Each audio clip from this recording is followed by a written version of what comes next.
technical since I know everyone's probably pretty tired. Right, so my talk is on story and slices, designing narrative-based open serious games for mobile platforms. Slices of what? Time. With mobile platforms, you have very short play sessions. 5 to 10 minutes is average, but a lot of times you have longer play sessions when you're sitting down doing something, and very, very short sessions when you are just in between something, you need to do something to distract yourself, whatnot. Attention. Sometimes the environments you play in are very distracting. Say if you're on the train, there are other people around you playing, you're exhausted, you're in a classroom, and you should have a break. You don't really have time to concentrate and focus on something. You have slices of lives. When you're talking about characters, you have to use show not tell characterization. You don't have time to put down all sorts of descriptive narratives, put down cutscenes, all sorts of dialogue, because really who has time to pay attention to that in a phone, unless not people to skip that anyway. And worlds. If you're talking about game design and worlds, you really need to weave that into the mechanics, because otherwise a lot of people are just not going to pay attention to it. So what do successful mobile games have? Successful meaning successful market these days. Most of them are free to play or very cheap. The majority are free though. They're simple in how they play. They're very reductionist. They take into account the limitations of mobile, and they try to take a big game experience and cut it down. And you have flexibility to play. You can pick it up, you can put it down. You don't need to spend a great deal of time on it. As a result, you have very little user investment needed, both in terms of money and in terms of time, and it's convenient for a mobile play session. But the problem is, because it's easy to pick up and easy to use, you have little investment, so it's also very easy to move on and put it down. Mobile games are what you would call disposable entertainment, as compared to console games and PC games, where you spend maybe $20 to $60 or more on a title, sometimes over $100. If you're spending maybe $1 or nothing, there's really nothing stopping you from uninstalling the game and moving on from something like Farmville. Alright, 3 of the most popular games today: Candy Crush, Clash of Clans, Farmville, but also losing money a little bit. Clash of Clans, because of its more dynamic nature and because of the various clans and groups that you get to be part of, are starting to rise. It's become number 2, starting to challenge Candy Crush, so we'll see how that goes over time. Traditional games, in contrast to mobile, they are much more complex. They have much longer play sessions and much bigger investments of money required, and really have less flexibility in how you play most of the time, traded for a richer play experience. Because you're sitting on the computer, you have a bigger screen, you have a much more effective control mechanism with the mouse and keyboard or gamepad controller. You're not trying to squint at a small screen on a tablet or a phone, trying to figure out how you can press this button or move this character around. The mechanics are pretty obvious, and you're aiming for rich, immersive experiences. One example of this is Journey, which you may or may not have heard of. Game of the Year in 2012, created by that game company and a ton of people there. It is a very interesting game involving elements of music, specialized expressive art styles, that want to really take you on a journey in just a few hours. It's an experience. It doesn't really have combat, but it doesn't really have combat, but it still takes time. It's really immersive. You can't just break it up into small play sessions. This is something you would probably want to sit down and do in a single session, just because of how it just draws you in. Not something you do in a mobile game. So really, the core thing you have with mobile versus traditional is immersion versus flexibility. So when you're working with traditional games, which have a lot of narrative most of the time, as opposed to mobile games, which don't because of immersion versus flexibility, how do you put narrative into a mobile game? Well, first we've got to take a look at what the tools are for narrative. In traditional games, we have the transmedia tools, which we use in all sorts of different media, from plays to TV shows to movies and video games. You have music, which is defined as the air of the world by some of the leading game designers, like Shigeru Miyamoto, who created a lot of Nintendo's famous things, as you may be aware of, Donkey Kong, Mario, and such. Visual spectacle, writing, environmental design, these are all pretty basic. These are all used in many, many things. And then you have robust AI. It produces an illusion of intelligence by defining what animations to choose, how a character moves, how the environment responds. It's what creates that responsiveness, because games, as opposed to other media, have that level of player agency. Movies, not so much. You sit down, you watch it. Problem is, when you're working with mobile games, music, unless you're using earphones, which a lot of times you're not, you can't really have audio going, especially if you're on the train, and you may not even be able to hear it because it's too loud. If you're in a quiet place, it will have some more conference between sessions. Yeah, you don't want to disturb people. Visual spectacle, you have weaker processors on tablets and phones. And of course, you have the problem with battery life on mobile phones as well. The more intensive your graphics are, the more intensive, the more robust they are, the quicker your battery's drained, and the more lag you have to deal with, depending on your engine, especially. Writing is a great thing to convey experiences, but the problem is when you're working for mobile, you really have to cut that down because you don't have that much time to think about it. And AI, well, AI is really something you use when you're dealing with immersion. If you're trying to deal with flexibility, if you're dealing with Candy Crush, let's be honest, there's not that much AI you need to work about in there. So what works in mobile narratives? You have evocative narratives. Evocative narratives can be described, as opposed to descriptive, by evoking something. When you're talking descriptive narratives, you're describing, you're telling, you are detailing every aspect of what's going on. You're telling the character's story, you're saying that the character came from this point to that point, became a guard, leveled up, did this. When it's evocative, you're using other things to tell the story. Using emotional hooks, you're using visual styles, interactions.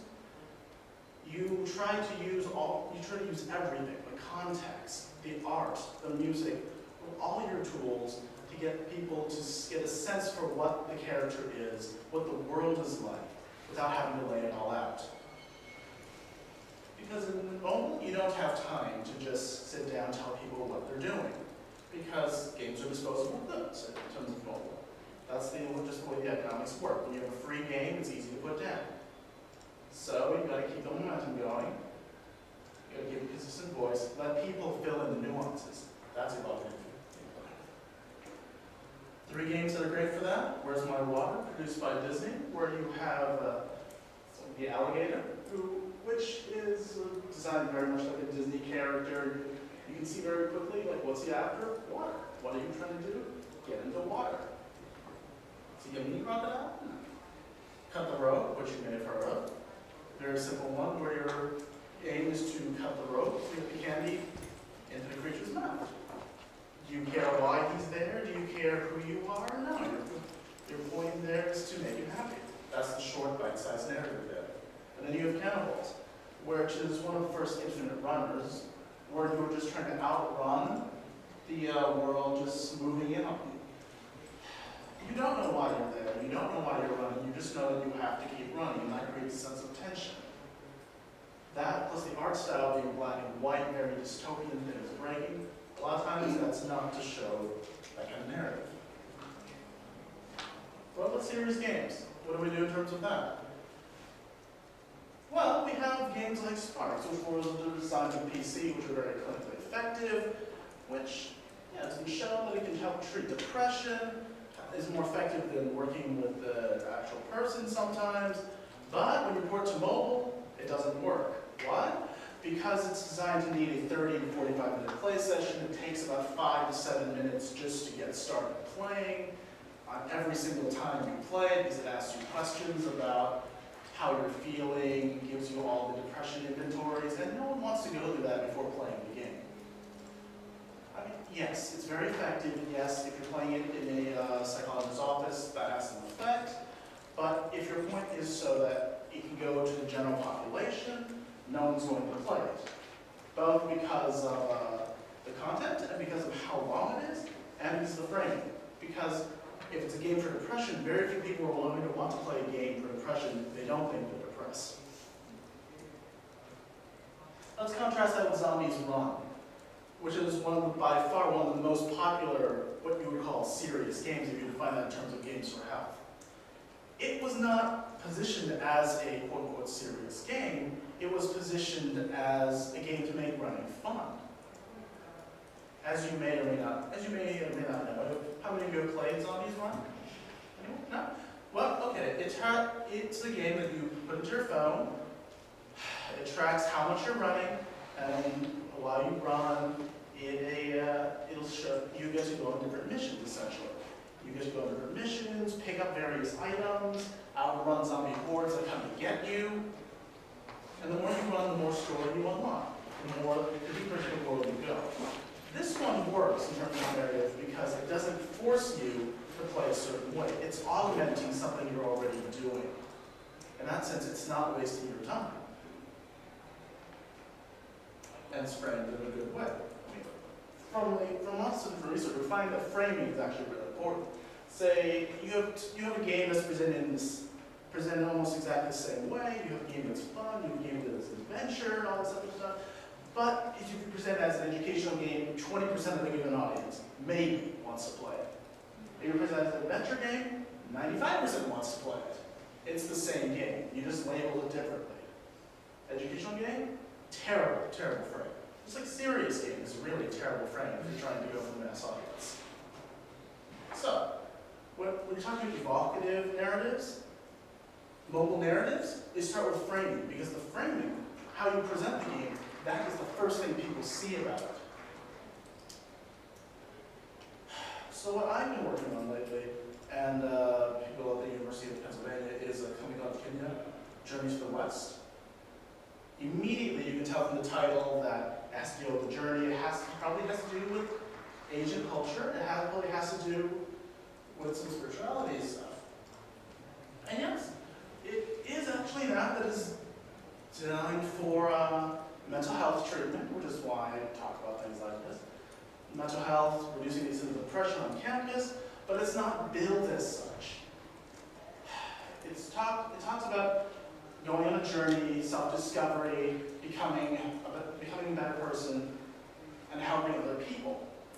Because you are the expert there, because you go on short missions, help other people through episodic sessions. You can learn to do these things in a very short amount of time, without feeling that you are being forced to learn to help yourself. It uses the traditional Chinese art style, Journeys to the West is framing, and other mechanics that help show people exactly what I want to do without having to beat it into them with narrative, with just descriptive narrative. Example, you start, log in, choose an avatar as the cat. One simple question, how do you feel today? That helps determine how difficult or what difficult the mission is, what the missions you're given are, because they're a little bit randomized. If you can, you choose a journal, you go on. It's very simple, very straightforward. One of the very first simple missions is the breathing one. Yes. The backstory of this is your cat is coming from the village. You're trying to go to the Great West to find out what is there, because you've heard there's a great treasure there. You seek enlightenment. You're trying to find this bridge across the river, which will start your journey, but it's guarded by a monk. He won't let you through. So you try to force past, he knocks you on your butt. So what do? You wait till night. He's still there. What do? Because you have to learn to breathe. Okay. Why do I have to learn to breathe? So okay, I'll play along for the moment. Breathe in, breathe out, breathe in, breathe out. Okay, now I breathe in, breathe out because I'm the cat. But as you do that, as it tells you to breathe into the phone, the world starts to change. The background shifts. Suddenly, as you're breathing in and breathing out, the monk shifts in, shifts out. It's like, what's going on? What's going on? It's like, oh, wait, as you breathe in, the world changes, you can see beneath. And this is a mechanic that we're introducing based on the whole overall journey. That when you breathe in to the phone and breathe out a certain amount of times, the world changes. You can see beneath what is supposedly there to what lies beneath. You can see past illusions. What we're trying to do is encourage deep breathing. Instead of saying that deep breathing is a tool that can reduce stress, that can help you not be depressed, we package it as the mechanics. So if you want to see if there's any magical traps, if you want to see if there's any hidden treasures there, if you want to see if there's any hints, you breathe in, you breathe out. That'll help shift you to that underlying mode, and that helps encourage that behavior in the game. Other thing, we build this together with other thought sorting mechanisms. Tap, tap, tap. And then you get something simple. I mean, imagine the cat is here. Imagine there's this great fog covering the screen. Imagine you're trying to find your way. So what do you do trying to find your way? You've learned before that breathing is the great exercise you do. So you breathe. And part of the fog clears so that you can start shifting the cat along the path. As you breathe, the fog clears for a bit, you move it, the fog comes back. You continue to do that, you continue moving it along. Continue moving along, trying to find the right one, try to find the right way, you go up, go to the side, you're continuing to breathe, keeping the fog at bay, continuing to breathe.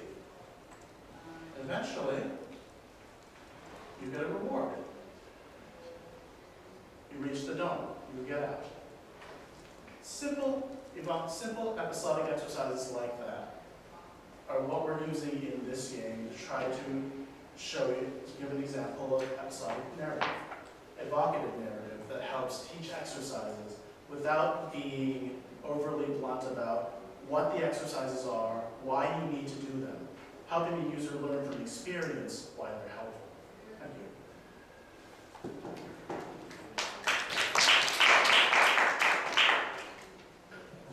All right.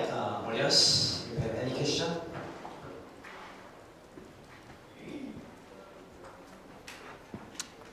Okay, no question. All right. Okay. All right. Thank you for your presentation. Thank you.